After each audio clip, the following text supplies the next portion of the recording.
Hey, what's up, everyone? So, we're gonna really just dig into something here that's important because you have a past. We all have a past, and sometimes that past touches on a lot of different varying things. But before we really get deep into it, let's go ahead and get into the Bible verse of the day. This is what we're going to be reading from Romans 12:2. Do not conform to the pattern of this world, but be transformed by the renewing of your mind. Then you will be able to test and approve what God's will is, His good, pleasing, and perfect will, everyone. So, like I was saying, you all, we have a past. And that past can mean a lot to us in various ways. But sometimes your past can hold you back. The past may be from what your family has been generationally, possibly even. Can either be a thing where it's a positive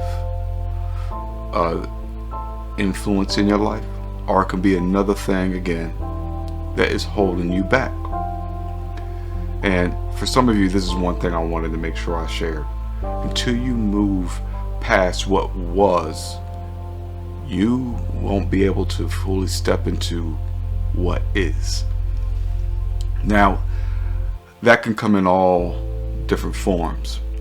And for those of you, these are possibly deep issues or concerns that you've been carrying a burden of, carrying in a sense a bondage with, that you need to break free of, that you need to stop connecting yourself with. I'm going to tell y'all, there's a lot of things that we all have that we're attached to, myself included, whether it was things for some of you that have to do with alcoholism in your family, drug usage in your family. None of these things are simple to move on from and break the bondage that it could have in your life with, but it's possible. Having, generational low income or poverty strickenness in your life, abuse, fear of what could happen if you step into a way of uncertainty,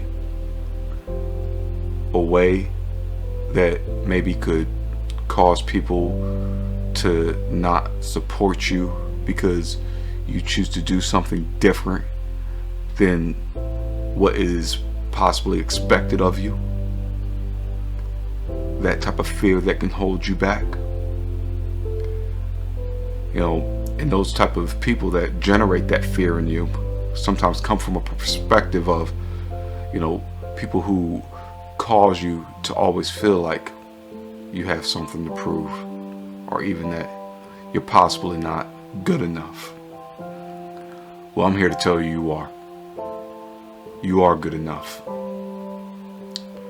And those things that have transpired in your life that have you hesitating, cautious, and really not able to move forward because in so many ways those things have potentially crippled you. They have caused you to have so much self-doubt that it's almost a hard to shake type of thing, to where stepping forward to you is a huge hurdle in your life. Those things that continue to hold you back from being who you are meant to be, those people in your life that hold you back from being what you're meant to be, there's only one thing that's going to change that. Well, one thing that's inherent of another thing as well. But what I mean is you. And even more so, the version of you, the true you that is connected with God. There are times where I can remember I've had people enter my life and tell me different things, want to put you in a box, want to put me in a box and claim what you are and who you can be, and even in ignorance express what the limitations of your capabilities or potential could be. And for me, it's been different, because I'm the type of person, if you're not coming with something positive or constructive criticism that's useful, or something that I can see a message in God in, I really ain't interested in what you got to say. I'm not interested in ignorance. Because here's the thing also about ignorance. Ignorance tells you more about the person than it does about you. So those type of people you shouldn't be listening to anyway. People who are out there doing a lot of talking but very little acting, and not following through on very much. People who are so focused on things of this world and don't have much line of sight into what's important to God. Focus on the things that are going to help you go and continue on in the direction that is meant for you. Because there's always going to be naysayers. There's always going to be people who, want to pour salt on your situation, so to speak. That want to, in a sense, think that they have a perspective of, what you should do and how you should go about doing it. There's always going to be those type of people present. But in order for you to release yourself from those things in life, you got to attach yourself to things that are more important, and allow that to help you go through life and live through life in a way to where you can break that bondage, where you can detach yourself from those things that have a hold of you, a hold of your family for so many years.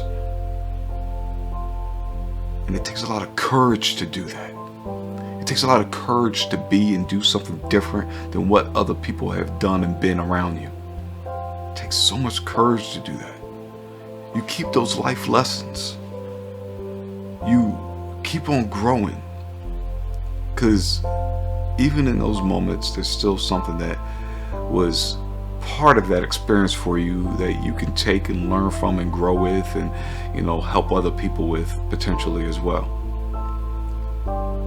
And if it has affected you to such a degree to where that bondage has just had a mental hold on you, an emotional hold on you, encourage you to seek help. Encourage you to seek help from someone, and to make sure that you are getting the support you need to not just move forward, but live in a way where your relationship with God has you living for what you're meant to be. God bless.